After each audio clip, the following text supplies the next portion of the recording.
नमस्ते, नमस्कार। क्या हाल चाल, कैसे हो आप सभी प्यारे साथी। उम्मीद है सभी अच्छे होंगे, स्वस्थ, जिंदाबाद और जबरदस्त होंगे।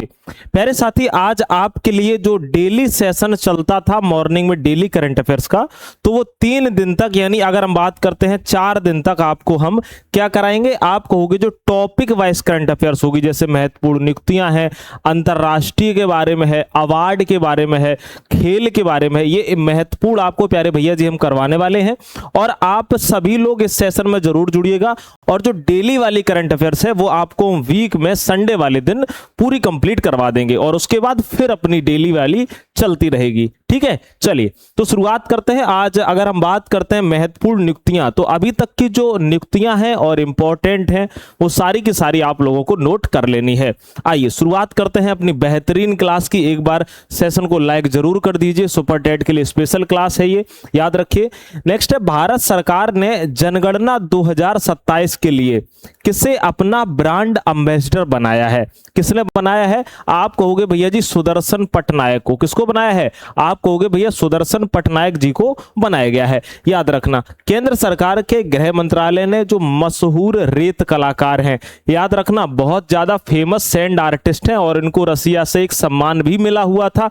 एक बार आप लोग कमेंट में जरूर बताइएगा, हमने आपको रिवीजन भी करवाया था और डेली करंट में करवाते भी हैं। ठीक है, सैंड आर्टिस्ट सुदर्शन पटनायक को आगामी जनगणना 2027 का ब्रांड एम्बेसडर नियुक्त किया गया है। वह अपनी कला के जरिए लोगों को इस देश की पहली डिजिटल जनगणना के बारे में जागरूक करेंगे। इस जनगणना के आधिकारिक शुभंकर मस्कट प्रगति और कौन है? विकास हैं। ठीक है, इन दोनों को आपको क्या रखना है? आपको इंपॉर्टेंट के तौर पर भैया जी याद रखना है। अब देखो, आपको ये भी बताएंगे इसकी पीडीएफ कहां मिलेगी, और शाम को याद रखना 8 बजे अब आपको मंथली भी करंट अफेयर्स मिलेगी। जनवरी, फरवरी, मार्च, अप्रैल, मई, जून की हम करा चुके हैं, जुलाई की हम कराएंगे, तो आपकी मंथली भी कंप्लीट हो जाएगी। और ये 4 दिन में टॉपिक वाइज, और फिर आपकी डेली तो चल ही रही है। ठीक है, जो डेली वाली है वो अगले संडे को आपको पूरी हफ्ते की मिल जाएगी, और फिर आपको डेली वाली मिलती रहेगी, तो आपको परेशान नहीं होना है। आइए अगला है प्रश्न, तमिलनाडु राज्य के नए मुख्यमंत्री के रूप में किसने शपथ ली है? तो आप कहेंगे भैया जी सी जोसेफ विजय ने शपथ ली है। याद रखना, टीवीके पार्टी के नेता हैं सी जोसेफ विजय ने 10 मई 2026 को तमिलनाडु के नए मुख्यमंत्री के रूप में शपथ ली, और उन्होंने पिछले 59 सालों से राज्य में चल रहे द्रविड़ पार्टियों के दबदबे को क्या करा है? आप कहोगे खत्म करते हुए ऐतिहासिक जीत दर्ज की है। यह पेराम्बूर और तिरुचिरापल्ली ईस्ट सीटों से विधायक चुने गए हैं। आइए अगला हमारा प्रश्न है, प्रसार भारती के नए अध्यक्ष के रूप में किसे नियुक्त किया गया है? आप कहोगे भैया जी प्रसून ज्योति को। किसको किया गया है? आप कहोगे सॉरी प्रसून जोशी को नियुक्त किया गया है। याद रखिए, सूचना और प्रसारण मंत्रालय ने जो भारत के प्रसिद्ध लेखक और गीतकार हैं प्रसून जोशी, इनको प्रसार भारती का नया अध्यक्ष नियुक्त किया गया है। इन्होंने नवनीत कुमार सहगल का स्थान लिया है, और प्रसार भारती भारत का एक सार्वजनिक सेवा प्रसारक है, जिसके अंतर्गत क्या होता है? दूरदर्शन और आकाशवाणी आते हैं। पहले 7:20 पर समाचार आते थे ना कि आकाशवाणी में आपका स्वागत है, ये वही वाला है। ठीक है, आइए अगला प्रश्न है, भारत के 26वें मुख्य चुनाव आयुक्त यानी चीफ इलेक्शन कमिश्नर कौन बने हुए हैं? आप कहोगे भैया इनका नाम है ज्ञानेश कुमार। याद रखना, 1988 बैच के रिटायर्ड आईएएस अधिकारी ज्ञानेश कुमार को भारत का 26वां मुख्य चुनाव आयुक्त नियुक्त किया गया है, और इन्होंने राजीव कुमार की जगह ली है। भारतीय संविधान के अनुच्छेद 324 के तहत चुनाव आयोग की स्थापना की जाती है। ठीक है, याद रखना। अगला है, आंध्र प्रदेश के हाई कोर्ट की जो पहली महिला मुख्य न्यायाधीश है चीफ जस्टिस कौन बनी हुई हैं?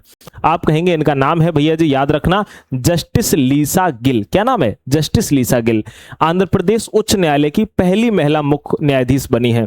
इससे पहले अगर हम बात करते हैं, पंजाब और हरियाणा हाई कोर्ट में न्यायाधीश के रूप में कार्यरत थी, और उच्च न्यायालय के जजों की नियुक्ति संविधान के अनुच्छेद 217 और 222 के तहत की जाती है।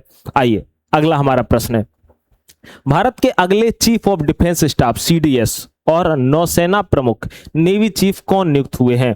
आप कहोगे भैया जी याद रख लीजिएगा, लेफ्टिनेंट जनरल एनएस राजा सुब्रमणी, और याद रखना वाइस एडमिरल कृष्णा स्वामीनाथन। ठीक है, याद रखना ये नौसेना प्रमुख बने हुए हैं। बी वाला इसका बिल्कुल सही हो जाएगा। याद रखिएगा कि सरकार ने लेफ्टिनेंट जनरल एनएस राजा सुब्रमणी को देश का अगला सीडीएस और वाइस एडमिरल कृष्णा स्वामीनाथन जी को अगला नौसेना प्रमुख बनाया है। एनएस राजा सुब्रमण्यम ने जनरल अनिल चौहान का क्या लिया है, आप कहेंगे भैया स्थान लिया हुआ है। नेक्स्ट है, नागालैंड के 23वें राज्यपाल गवर्नर के रूप में किसने शपथ ली है, याद रखना इनका नाम है नंद किशोर यादव। किसने ली है, नंद किशोर यादव जी ने ली है। नंद किशोर यादव को नागालैंड का 23वां राज्यपाल नियुक्त किया गया है। वह इससे पहले बिहार विधानसभा के अध्यक्ष स्पीकर रह चुके हैं। राष्ट्रपति द्वारा राज्यपाल की नियुक्ति संविधान के अनुच्छेद 155 के तहत की जाती है। ये की पॉइंट भी आपको नोट कर लेना है। नेक्स्ट है, नीति आयोग के नए उपाध्यक्ष वाइस चेयरपर्सन किसे बनाया गया है, आप कहोगे भैया जी अशोक कुमार लाहिरी जी को बनाया गया है। किसको, आप कहेंगे अशोक कुमार लाहिरी को बनाया गया है।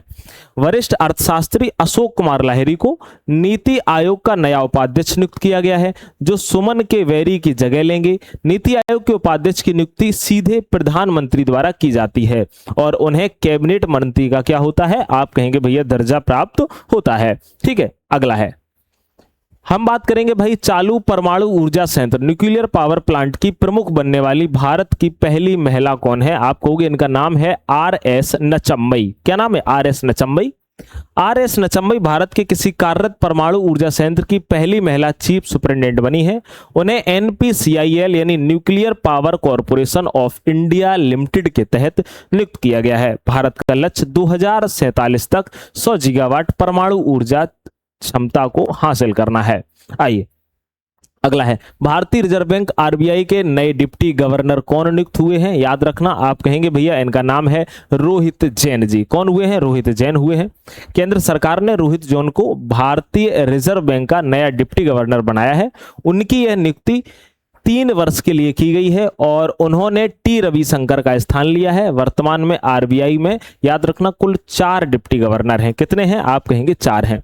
नेक्स्ट है, दुनिया के 26वें याद रखना पोप के रूप में किसे चुना गया है, सॉरी 267वें है, इसको पोप के रूप जो पोप होते हैं उनके रूप में किसे चुना गया है, आप कहोगे इनका नाम है रॉबर्ट फ्रांसिस प्रेवोस्ट। याद रखिएगा मई 2025 में रॉबर्ट फ्रांसिस प्रेवोस्ट को 267वां पोप चुना गया है, जिन्होंने अपना नया नाम पोप लियो रखा है। पोप लियो 267 रखा है। यह इतिहास में पहली बार है जब अमेरिकी मूल का कोई व्यक्ति जो है पोप बना हुआ है। आइए अगला है, हाँ इसके जो PDF है वो आपको इस 99 वाले बैच में मिल जाएगी। मैंने आपसे क्या कहा था, मैंने आपसे वादा किया था कि जो भैया टॉपिक है 50, जैसे कि आज हम नियुक्तियां वाला करवा रहे हैं, ठीक है, अब इसके बाद पुरस्कार सम्मान वाला करवाएंगे, ठीक है, सूचकांक भी करवाएंगे। तो जितने 50 टॉपिक हैं ये भी अब आपको मिलने शुरू हो गए हैं। और जो डेली की अभी की करंट अफेयर्स है वो सिर्फ 4 दिन के लिए रोकी जाती है और उसको हम वीक में यानी करवा देंगे, तो वो भी आपकी कंप्लीट हो जाएगी। क्योंकि देखो अगर हम दोनों देंगे ना तो आप कुछ याद नहीं कर पाओगे, इसीलिए इतना लोड मत लो, है ना। ये 99 वाला बैच है, यहां पर आपको PDF और उसके साथ साथ important monthly current affairs, daily current affairs और वीकली करंट अफेयर्स और टॉपिक वाइज सारी इसी मात्र 99 रुपए में आपको मिलने वाली है। दूसरी बात क्या है, ये भी 80% ऑफर है, तो आप आराम से ले सकते हो, ठीक है। और दूसरी बात क्या है, इसमें आप वीक में एक वीडियो भी दिया करेंगे जिसमें हम ऑल ओवर जो इंपॉर्टेंट करंट अफेयर्स होगी वो प्रश्न भी डिस्कशन किया करेंगे, ठीक है। तो इससे आप जरूर जुड़ जाइएगा, क्योंकि ये न्यू स्टूडेंटों को हम रोज बताते हैं, क्योंकि जो हमारे ओल्ड स्टूडेंट है डेली क्लास देखते हैं अक्सर कर वो लोग खरीद चुके हैं यानी इसमें एडमिशन ले चुके हैं। अगला है, नागरिक उड्डयन महानिदेशालय DGCA के नए प्रमुख डायरेक्टर जनरल कौन बने हुए हैं, तो भैया जी इनका नाम है वीर विक्रम यादव। क्या नाम है, आप कहेंगे भैया वीर विक्रम यादव बने हुए हैं। उड़ीसा कैडर के IAS अधिकारी वीर विक्रम यादव को DGCA का नया महानिदेशक नियुक्त किया गया है और इन्होंने फैज अहमद किदवई की जगह ली है।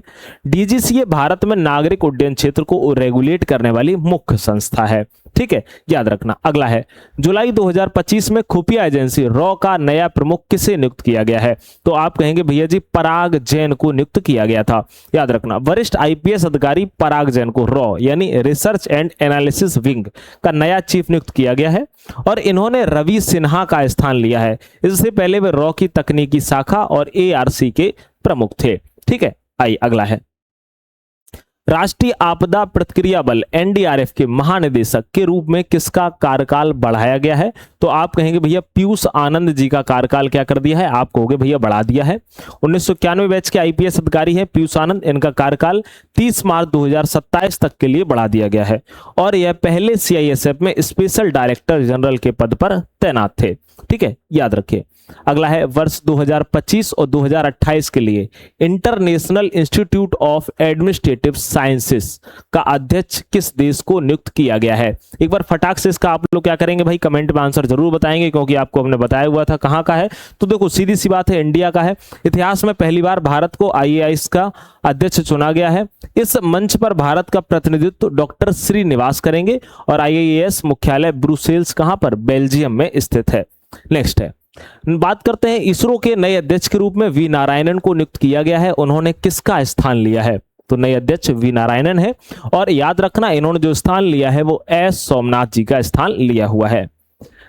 वरिष्ठ वैज्ञानिक वी नारायणन को भारतीय अंतरिक्ष अनुसंधान संगठन इसरो का नया मुखिया बनाया गया है। उन्होंने डॉक्टर एस सोमनाथ का जगह ली है, जो अपना 3 साल का कार्यकाल पूरा कर चुके हैं। नारायणन इससे पहले इसरो के लिक्विड प्रोपेल सिस्टम सेंटर, जिसको LPSC बोलते हैं, इसके निदेशक थे, और उन्होंने देश के शक्तिशाली यानी CE-20 क्रायोजेनिक इंजन को विकसित करने में मुख्य भूमिका निभाई हुई थी। ठीक है, चले अगला है, भारत के दूसरे लोकपाल के रूप में किसे चुना गया है? आप कहोगे इनका नाम है अजय माणिकराव खानविलकर। क्या नाम है? आप कहेंगे अजय माणिकराव खानविलकर इनका नाम है। याद रखिएगा कि अजय माणिकराव खानविलकर सुप्रीम कोर्ट के पूर्व जज, जो कौन है? अजय माणिकराव खानविलकर को देश का नया लोकपाल नियुक्त किया गया है, और वह जस्टिस पिनाकी चंद्र घोष के बाद इस पद पर बैठने वाले भारत के दूसरे व्यक्ति हैं। लोकपाल संस्था भ्रष्टाचार के खिलाफ काम करती है, और इसमें एक अध्यक्ष के साथ साथ अधिकतम 8 सदस्य हो सकते हैं। कितने हो सकते हैं? आप कहोगे भैया जी 8 सदस्य हो सकते हैं। आइए, आधार कार्ड जारी करने वाली संस्था UIDAI के नए मुख्य कार्यकारी अधिकारी CEO कौन बने हुए हैं? आप कहोगे भैया इनका नाम है सौरभ विजय। कौन बने हैं? सौरभ विजय बने हुए हैं। 1998 बैच के IAS अधिकारी सौरभ विजय को भारतीय विशिष्ट पहचान प्राधिकरण UIDAI का नया CEO बनाया गया है। उन्होंने भुवनेश कुमार की जगह ली है, और उदय की स्थापना साल 2009 में की गई थी, और वर्तमान में इसके चेयरमैन कौन है? आप कहेंगे भैया नीलकंठ मिश्रा हैं। याद करो, रिवीजन करवाते हैं आपको। ठीक है, अगला है, भारतीय पुरुष क्रिकेट टीम के नए बल्लेबाजी कोच के रूप में किसकी नियुक्ति हुई है? आप कहोगे भैया जी सितांशु कोटक जी की नियुक्ति हुई है। ठीक है, जनवरी 2025 में BCCI ने पूर्व खिलाड़ी सितांशु कोटक को भारतीय क्रिकेट टीम का नया बल्लेबाज को नियुक्त किया है। उन्होंने विक्रम राठौड़ का स्थान लिया। वर्तमान में जो भारतीय टीम के मुख्य कोच, हेड कोच कौन है? आप कहेंगे गौतम गंभीर जी हैं। आइए, अगला है, telecom regulatory authority of India, जिसको TRAI ट्राई के नए अध्यक्ष कौन बने हुए हैं? तो भैया जी इनका नाम है अनिल कुमार लोहाटी। कौन बने हैं? आप कहोगे अनिल कुमार लोहाटी। भारत सरकार ने अनिल कुमार लोहाटी को ट्राई का नया चेयरमैन नियुक्त किया है। उन्होंने PD बघेला की जगह ली है। किसकी? PD बघेला की जगह ली है, और ट्राई का मुख्य कार्य देश में टेलीकॉम सेवाओं के विकास को देखना और उपभोक्ताओं के हितों की रक्षा करना है। ठीक है, आइए अगला है, नेस्कॉम के नए अध्यक्ष के रूप में किसे नियुक्त किया गया है? तो आप कहेंगे भैया नेस्कॉम के नए अध्यक्ष हैं, इनका नाम है श्रीकांत बेलाकमन्नी। क्या नाम है? बेलामकान्नी। याद रखना, श्रीकांत बेलामकान्नी AI और डेटा एनालिटिक्स कंपनी फ्रिक्सल के CEO श्रीकांत बेलामकानी को नेस्कॉम का अध्यक्ष बनाया गया है। उन्होंने सिंधु गंगाधरन की जगह ली है। नेस्कॉम भारत की IT कंपनियों का एक गैर लाभकारी संगठन है। कैसा है? आप कहोगे गैर लाभकारी संगठन है। अच्छा, जिन लोगों ने अभी तक सुपर टेट का बैच नहीं लिया है, अब तो आपको कंफर्म हो चुका है कि सुपर टेट फाइनल होने वाला है और होके रहेगा, और यहाँ पर 14 विषय की आपको बेहतर तैयारी कराई जा रही है, जिसमें NCERT, SCERT, DLED और BEd के साथ साथ अगर हम बात करते हैं लूसेंट की बुक को भी हमने इसमें जोड़ा है, और इन सब का जो निचोड़ है, महत्वपूर्ण है, वो आपको हम बेहतर तरीके से थ्योरी नोट्स पे करवा रहे हैं। डेली क्लासेस चल रही हैं, आप इस बैच से जरूर जुड़ाइए। इसके लिए आपको one day exam app download करना पड़ेगा। कौन सा? आप कहोगे वन डे एग्जाम स्टडी। ठीक है, इस ऐप को डाउनलोड करना पड़ेगा, और वहां पर आपको बैच मिल जाएगा, या तो फिर आप इस नंबर पर हेलो का मैसेज लिखिए, व्हाट्सअप करिए कि हमें बैच चाहिए, और आपको तुरंत सारी जानकारी दे दी जाएगी। आइए आगे बढ़ते हैं। हाँ, करंट अफेयर्स का लेना है आपको, ये पॉकेट में डालना है, लेकिन जिन लोगों ने, अगर हम बात करते संकल्प बैच लिया है, तो उन्हें फिर करंट अफेयर्स का मिलेगा। और जो हमने एक स्पेशल बैच GS का डाला है, ठीक है, GS ब्रह्मास्त्र बैच, तो जिसने जीएस ब्रह्मास्त्र बैच भी लिया है उनको भी करंट मिलेगा। ठीक है, तो आपको बिल्कुल परेशान नहीं होना है। आइए आगे बढ़ते हैं। सीआरपीएफ एक केंद्रीय रिजर्व पुलिस बल के नए महानिदेशक डीजी कौन बने हैं? आप कहोगे भैया इनका नाम है ज्ञानेंद्र प्रताप सिंह। क्या नाम है? आप कहोगे भैया ज्ञानेंद्र प्रताप सिंह। याद रखिए, वरिष्ठ आईपीएस अधिकारी ज्ञानेंद्र प्रताप सिंह को सीआरपीएफ का नया प्रमुख नियुक्त किया गया है और उनका यह कार्यकाल नवंबर 2027 तक रहेगा। सीआरपीएफ भारत का सबसे बड़ा सशस्त्र पुलिस बल है और जिसका मुख्य काम आंतरिक सुरक्षा और आतंकवाद का सामना करना है। आइए अगला है, यूनेस्को का पहला अरब महानिदेशक किसे चुना गया है? आप कहोगे भैया जी खालिद एल अनानी को चुना गया है। किसको? आप कहोगे खालिद एल अनानी को। मिस्र यानी इजिप्ट के खालिद एल अनानी को यूनेस्को का 11वां महानिदेशक बनाया गया है। वह इस महत्वपूर्ण अंतर्राष्ट्रीय पद पर पहुंचने वाले अरब जगत के पहले व्यक्ति हैं। यूनेस्को का जो मुख्यालय है वो पेरिस फ्रांस में स्थित है। कहां पर? आप कहेंगे भैया पेरिस फ्रांस में स्थित है। आइए, साल 2026-27 के लिए भारतीय उद्योग परिसंघ के नए अध्यक्ष कौन नियुक्त हुए हैं? आप कहेंगे भैया इनका नाम है आर मुकुंदन। क्या नाम है? आप कहेंगे भैया आर मुकुंदन। टाटा केमिकल्स के एमडी और सीईओ आर मुकुंदन के सीआईआई के नए अध्यक्ष का पदभार संभाला है और इन्होंने राजीव मेमानी की जगह ली है। सीआईआई भारत में उद्योगों के विकास के लिए काम करने वाली एक प्रमुख संस्था है। अगला हमारा प्रश्न है, आईआरसीटीसी के नए चेयरमैन और मैनेजिंग डायरेक्टर एमडी के रूप में किसे नियुक्त किया गया है? तो आप कहेंगे भैया संजय कुमार जैन जी को नियुक्त किया गया है। ठीक है, संजय कुमार जैन को भारतीय रेलवे की पर्यटन और खान पान शाखा आईआरसीटीसी का नया प्रमुख बनाया गया है। उन्हें उनकी बेहतरीन सेवाओं के लिए रेल मंत्री पुरस्कार से भी सम्मानित किया जा चुका है। आईआरसीटीसी का मुख्यालय कहां पर है? आप कहेंगे नई दिल्ली में है। आइए अगला है, राष्ट्रीय कंपनी कानून न्यायाधिकरण एनसीएलटी का नया अध्यक्ष किसे बनाया गया है? तो आप कहोगे भैया जस्टिस अनुपिंदर सिंह ग्रेवाल को बनाया गया है। आइए अगला बनते हैं कि याद रखिएगा, केंद्र सरकार ने जस्टिस अनुपिंदर सिंह ग्रेवाल को एनसीएलटी का नया अध्यक्ष नियुक्त किया है और यह संस्था कंपनियों से जुड़े कानूनी विवादों और दिवालियापन के मामले को सुलझाने का काम करती है। ठीक है, चलिए नेक्स्ट है, नेशनल स्टॉक एक्सचेंज एनएसई के नए चेयरमैन कौन बने हुए हैं? तो आप कहेंगे इनका नाम है इंजेती श्रीनिवास। कौन बने हैं? आप कहोगे इंजेती श्रीनिवास बने हुए हैं। इंजेती श्रीनिवास को एनएसई का नया अध्यक्ष बनाया गया है। एनएसई भारत का एक प्रमुख शेयर बाजार है और वर्तमान में दुनिया का 5वां सबसे बड़ा स्टॉक एक्सचेंज भी है। इसका जो मुख्यालय है वह कहां पर है? आप कहोगे भैया जी मुंबई में स्थित है। भारत के 29वें महालेखाकार नियंत्रक के रूप में किसने पदभार ग्रहण किया है? आप कहोगे भैया टीसीए कल्याणी ने पदभार ग्रहण किया है। बी सही हो जाएगा। और भारत सरकार ने टीसीए कल्याणी को देश का 29वां सीजीए नियुक्त किया है। सीजीए का मुख्य काम क्या है? सरकारी खर्चों और प्राप्तियों का सटीक हिसाब रखना और वार्षिक खाता तैयार करना होता है। याद रखिएगा। नेक्स्ट है, भारतीय एथलेटिक्स महासंघ के नए अध्यक्ष के रूप में किसे चुना गया है? आप कहोगे भैया जी इनका नाम है बहादुर सिंह सागू को। किसको? आप कहेंगे बहादुर सिंह सागू को। एशियाई खेलों के जो पूर्व स्वर्ण पदक विजेता है बहादुर सिंह सागू एएफआई के नए अध्यक्ष बने हैं और उन्होंने आदिल खुमारीवाला का स्थान लिया है। एएफआई का मुख्यालय काम भारतीय एथलीटों को प्रशिक्षित करना और अंतरराष्ट्रीय प्रतियोगिताओं के लिए तैयार करना है। आइए आगे बढ़ते हैं। सशस्त्र सीमा बल एसएसबी के महानिदेशक यानी डीजी के रूप में किसकी नियुक्ति हुई है? तो आप कहोगे भैया जी संजय सिंघल की नियुक्ति हुई है। किसकी? संजय सिंघल की नियुक्ति हुई है। संजय सिंघल को एसएसबी का नया महानिदेशक नियुक्त किया गया है। एसएसबी का मुख्य काम नेपाल और भूटान से जुड़ी भारत की सीमाओं की रक्षा करना है और याद रखना इसकी जो स्थापना है 1963 में की गई थी। कब की गई थी? आप कहेंगे भैया जी 1963 में। ठीक है, तो ये महत्वपूर्ण नियुक्तियों वाला पूरा का पूरा टॉपिक हमने कंप्लीट कर लिया है।